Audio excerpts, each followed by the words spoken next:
ხშირად დასმული 10 შეკითხვა. კიდევ თემზე. ქართულად. ნუ რუთულია, მაგრამ ქართულად. მეორე ნაწილი.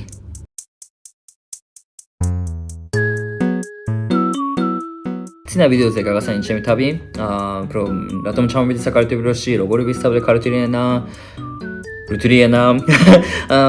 მაგრამ ამ ვიდეოში მინდა რომ ვფასოთ ესეთ შეკითხვები უფრო კულტურაზე, საჭმელზე, ლიტერატურაზე, ანიმეზე და ასე შემდეგ. ხაჭაპური და ჰინკარი, ნუ რა თქმა უნდა, კლასიკურად მიყვარს, ჩემი ნაწილია უკვე, ასე რომ ვთქვათ. მაგრამ კიდევ მიყვარს, ჩემი აზრით, ძალიან საინტერესოა, იმიტომ რომ საქართველო მიხედავთ ისე რომ, ნუ გეოგრაფიულად ისე დიდი ქვეყანა არ არის, მაგრამ თვითონ 3,000 евро კერძის კულტურა ძალიან მდიდარია ჩემი აზრით, მაგრამ მაგალითად ძალიან მიყვარს აჯაფსანდარი ცხილითმა არის საოცრება. ქართული კერძი რაც არის, მე ძალიან მიყვარს ყველაფერი. ხაშის გარდა, ერთი. ხაშის გარდა. თბილისობაზე ერთხელ ვიჭამე გავისინჯე, მაგრამ არ ვიცი რაღაც არ მომეწონა. მგონი, მარტო ხაში ბოდიში, ჩემი არ იყო, მაგრამ სხვა ქართული კერძი ძალიან მიყვარს. ჩემი სიყვარულია, მართლა. ალბათ ფახმილიაზე არ ვიყავი? ხაში რომ ვიჭამე? არ ვიცი, მაგრამ შემდეგში გავისინჯა. ფახმილიაზე რო ვიქნები. სადომი მოგზაურია და ნუ 8 წელია აქ საქართველოში ვარ ხო და სვანეთში მეგობრებთან ერთად სვანური ენა მინდა და მესწავლა. ვერ ვისწავლე არა. ბატონშიც ვიყავი.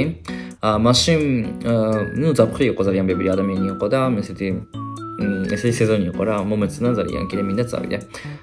და კიდე ბორჟომში მარტო წავედი სამოგზაუროდ, მომეწონა. ბორჟომის წყალი რუკინის გზა იყო და რაღაც რიკარული იყო. ესეთი ბუნება იყო რა, ძალიან მომეწონა. და ასევე ყაზბეგში მეგობრებთან ერთად ერთხელ კიდე ჩემი ძმასთან ერთად, პატარა ძმასთან რომ ჩემი პატარა ძმა იყო ჩამოსული აქ საქართველოში, ერთად წავედით და რაჭაში, ლაშაკრობაზე ბუნებაში ძალიან მომეწონა. და კიდე მუცხეტაში, მუცხეტა ძალიან მიყვარს მართლა, ესეთი კარგი ატმოსფეროა და სიუნაგი, თერაპი, იქითკენ, კაჰეტისკენ. და ასევე ოქროს რუსთავში. რატომ ხაც მიყვარს რუსთავი? არ ვიცი რატო. არ ვიცი, ძალიან მომწონს რატომ ხაც.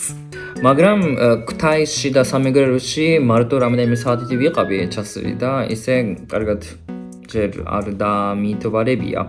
და კიდევ ლაგოდეხში, კიდეკენ თუშეთში, კიდეკენ ჯერ არ ვარ დამეყოფი და ალბათ კი აუცილებლად უნდა წავიდე და ვიმოგზავრო. ანიმე. კი, ჩემი ცხოვრების ნაწილია, ასე რომ ვთქვათ. ყველაზე მეტად მიყვარს One Piece, ახალს რაც არის, ყოველგვარად ვკითხულობ იაპონურად. ეს არის იაპონელის ყოფნის ერთ-ერთი ადვანტაჟი არის იაპონად რო შემიძლია ავიკითხო. და კიდე ნარუტო, რა თქმა უნდა, ეს არის იაპონელების განძი ერთი, One Piece-ის იაპონელების განძია, მაგრამ ნარუტოც იტაც ჩემია. შკამარას ჩემია, კაკასიც ჩემია. მე ვარ კაკაში, ალბათ. ძალიან სტიპი რო ვარ. და კიდე Slam Dunk, ესეთი კარატე-ბოროტის მანგა. ცოტა ძვერი, მაგრამ ძალიან კარგი ანიმეა. ძალიან კარგი მანგა. უეში უნდა წაიკითხოთ.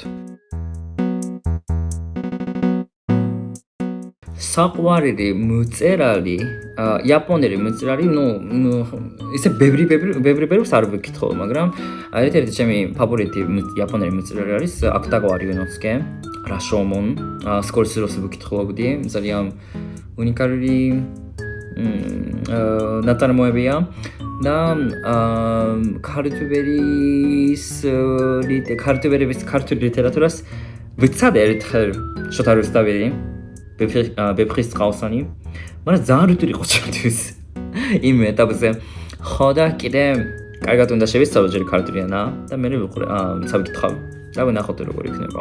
მაგრამ იცი როგორი ფილიპინის თხოვიდან ვერ გავიგე საერთოდ და რთულია. ცოტა ძველი ქართული რო არის, ალბათ კიდე სხვანაირად უნდა შევისწავლო. ანუ თანამედროვე ქართული ენა არ არის და ჯერ კარგად შევისწავლი ქართული ენას, მერე წავიკითხავ. იაპონური საჭმელი, როგორც ქართული საჭმელი, კერძი ძალიან მდიდარია, ერთ-ერთი მნიშვნელოვანი კულტურა იაპონიაში და ალბათ თქვენ გიყვართ სუში, რამენი, ტემპურა, მისოსუპი და ასე შემდეგი, მაგრამ ერთ-ერთი ჩემი საყვარელი საჭმელი იაპონური კერძი არის ნიკუჯაგა. ნიკუ არის ხორცი, ჯაგა არის კარტოფილი, ნიკუჯაგა ოჯახური რო არის რა. დედაჩემმა მასწავლა პირველად გადავიდიოდი საცხოვრებლად, მარტო საცხოვრებლად. რიოსე ეს უნდა აუცილებლად უნდა იცოდიო და მასწავლა და რავი, მეგობრები რომ მოდიან ხოლმე, სტუმრები რომ მოდიან ხოლმე, ვიკეთებ.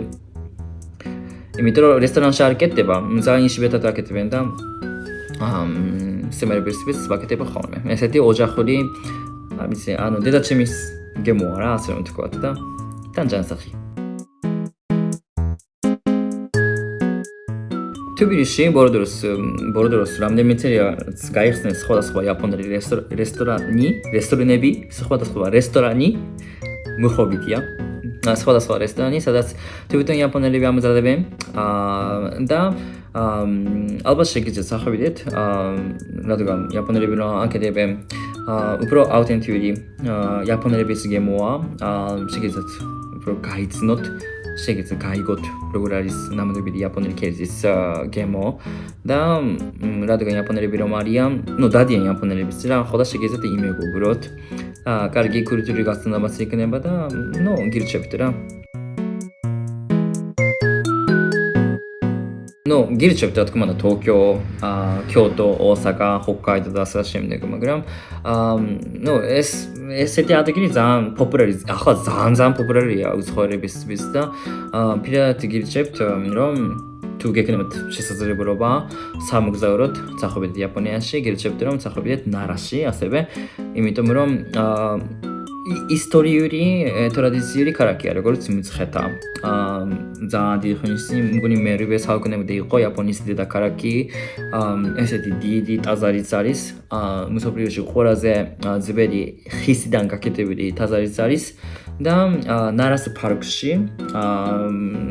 არიან ძალიან საყვარელი ირმებიც. და მე ვიკნები თქვენი გიდი. დაგათვალიერებინებთ. აი აქეთ არის ირმები, იქეთ არის ტაძარი. ეს ჩემი საყვარელია და რაღაცები.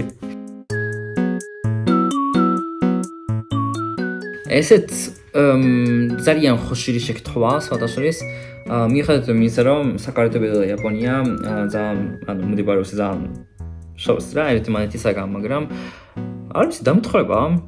მუსიკალურს არსებობს, მაგალითად, სტუმარ მასპინძლობა, ეს კულტურა, მე ძალიან მიყვარს, ქართული სტუმარ მასპინძლობა რა.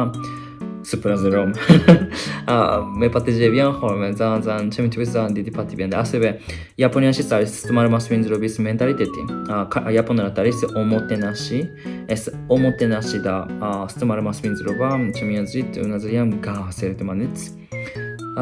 იაპონიის სტილით არის, რა თქმა უნდა.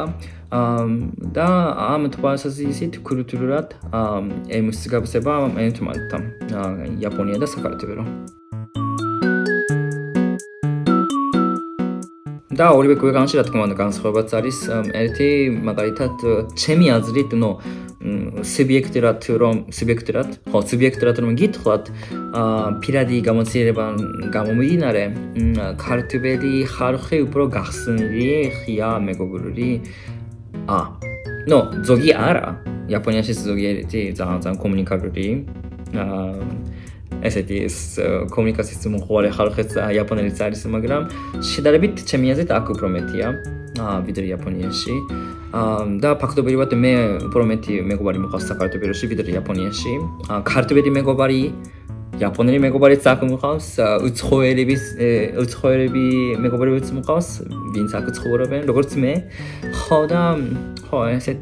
ესეთია რა, რაღაც კომუნიკაციის სტილი ცოტა განსხვავებია და მე პირადად მინიჭებინია ეს უფრო გახსნილად ვისაუბრო ესეთი კომუნიკაციის სტილი. რა მოგწონს ყველაზე მეტად საქართველოში და ნუ ძალიან ბევრია. ну, ქართული კერძი, თვითონ ის ბუნება, რაც არის ტურისტული ადგილები, ну, სამოგზაუროდ ძალიან კარგია. მიუხედავად იმისა, რომ ცოტა პატარა ქვეყანა არის, მაგრამ მუდიდარი ქვეყანა ჩემი აზრით, მაგრამ მაინც როგორც ენათმეცნიერი სპეციალობა არის ენათმეცნიერება, ალბათ ქართული ენა თვითონ არის რაც ყველაზე მეტად მომწონს თქვენი მშობლური ენა. იმიტომ რომ ქართული ენის წყალობით ჯერ გავისანი საქართველოს შესახებ, ქართული ენის წყალობით ну, ძალიან რთული ენა, სხვადასხვა დავიტანჯე.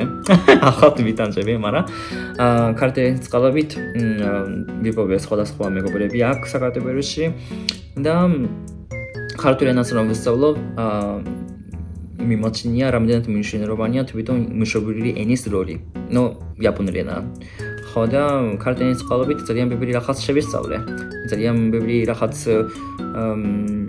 რამე ვიპოვე. გავიცანი ხალხს და ამიტომ საქართველოში რაც მომწონს, რაც მიყვარს, ეს არის ქართული ენა.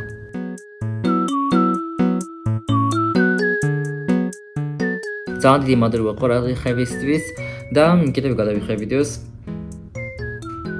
რაზე გადავიხო, ჯერ არ ვიცი, მაგრამ ვნახოთ. გადავიხე აუცილებლად. ხო და მანამდე აბაჰი.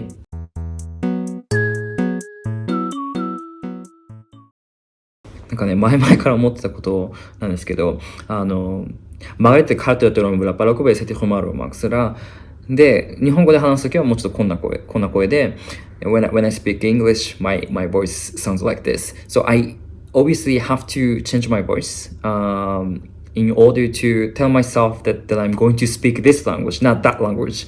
So phonetically, I'm telling myself that I need to kind of change the language mode in my brain.